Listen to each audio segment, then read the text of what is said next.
We're all governed by this little fine hair that goes round a clock, and it's racing round and racing round, and we're all striving for something in the future, whereas we're losing what is actually happening right now. Someone said once upon a time, you know, you can be the richest man in the world, but no one can buy time. Firefighting, yes, mega high energy, you're training for a very small and intense period of activity. You're training and working towards that finite moment where you've got to make incredibly important decisions and react. And the same thing with carp angling. I'll always be doing something that revolves around being outdoors. It's what gives me inspiration, it's what gives me that momentum to push forward in my life. And if that's valuable to you, then you're the richest man out there.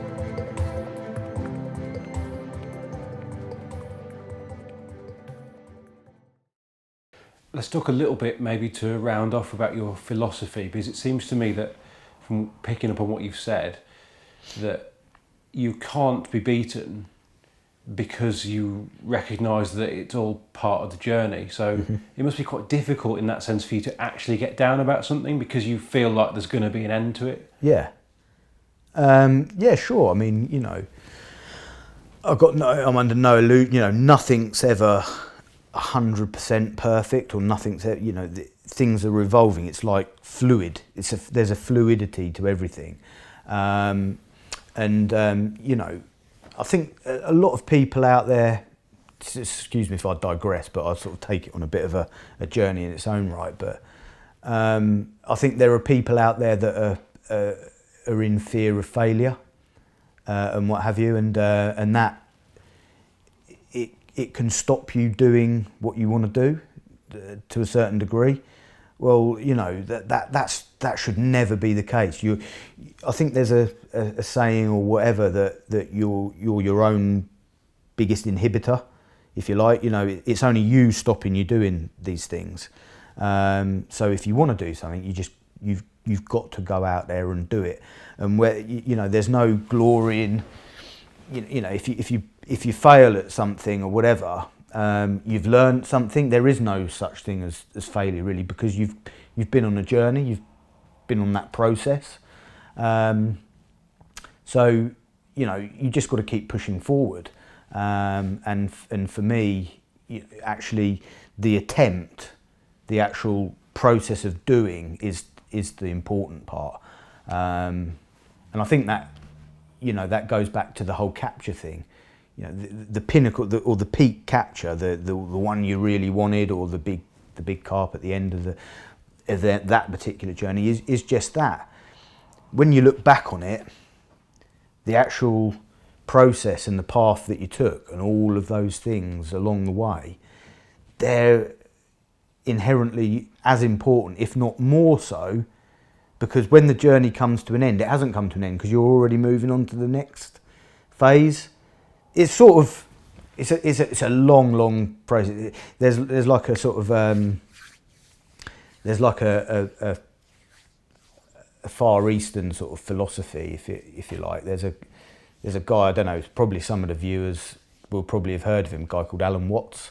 He's a Western philosopher. He's dead now. I think he died in the early 70s or whatever. But I noticed a few years ago an angling company used a chunk of one of his lectures, sort of thing, and it fitted in very well to an angling philosophy, if you like. But there's a Middle Eastern philosophy that he once spoken about, and it is goes something along the lines of spring doesn't move into summer. Spring is spring, and summer is summer, and firewood doesn't turn into ash. Firewood is firewood and ash is ash. The things are perfect in their own right, if you see what I mean.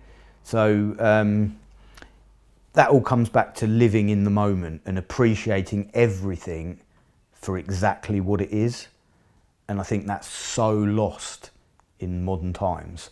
We're all so headlong rushing to the next thing to appreciate what's actually in front of you. And that also, I think, goes back to right at the very start of what we were speaking about time, and we're all governed by this little fine hair that goes round a clock, and it's racing round and racing round, and we're all striving for something in the future. What can we do that? Whereas we're losing what is actually happening right now, and I think that's one of the most important things. Once you can settle and say, I'm happy with this, and this is what's happening around me, that's a really special place to be, because then you can start appreciating everything for what it is. And the same type of thing. There's like a Japanese painting of a guy like laid in a boat, sort of thing, on a big lake or whatever, and it looks like he's asleep. And what they're sort of trying to say is that he's just being. He's listening to the water and just being in that moment. And those sort of pictures and those things are trying to sort of, I suppose, teach you to appreciate the here and the now, and everything for what it is. I think that's a really important thing for people to try and gather in their own heads.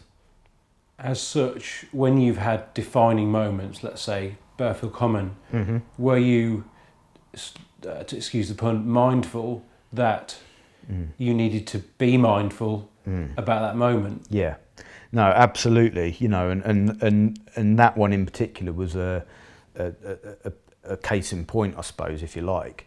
I've always, as I say, I listened to lectures from Alan Watts and various other Far Eastern philosophies, and through my travels I've always been aware that you do not get that moment back again. Let's face it, you ain't going to catch the Burfield Common twice, with all the best will in the world.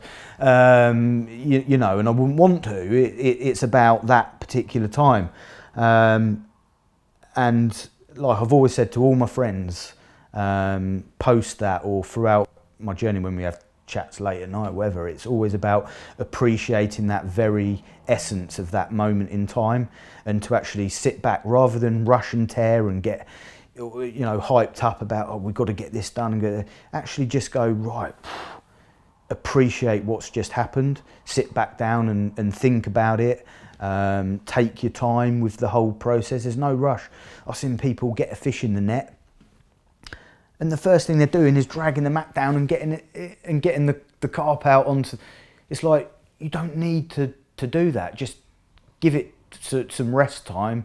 Make sure everything's comfortable and absorb the moment, and then things don't go wrong. You know what I mean? Everything's there, and you can look back on it, and I'm sure. You're sort of enveloping those memories and locking them away. I'm sure that we all have got distant memories of school or whatever, or smells. There's an evocative smell or whatever that would trigger a memory from way back, and that's that moment. That's that thing about being caught in the moment. Whether it be bonfire smoke in the autumn, or the smell of apple blossom, or like rotten apples when you were out scrumping as a kid in the orchards or whatever. That autumn smell. I think everyone knows that, and it can trigger off those memories. And there's always something in a capture that will be a defining thing. And I think living that is so much more beneficial to you in the long run, because as we move forward, you're only left with memories. It's like a ship going across the ocean. The ship's momentum is carrying it forward. It leaves a wake. That's the only thing to tell you that the ship's gone from there to there, because that's gone forward, and then the wake disappears, doesn't it, into the flat ocean. So there's lots of ways of looking at things, and it's interesting. I find it interesting, and I try and live my life through those sort of philosophies, if you like, and it works for me, and it enables me to. It's enabled me to write a book, as such, because I've got those memories are locked there, and I've made notes and various different things. But I think living your life at 100 mile an hour isn't ever going to give you the real sense of being. You know, you're always striving for that next thing, and for me that doesn't work for me. I like to, for me it's all about now, because that's the moment that counts. You can't do anything about the future or the past. It's done. And what happens in the future is happening. It's what's happening right now that is what you can do something about and be part of. So that's how I see it. That's the best thing for me.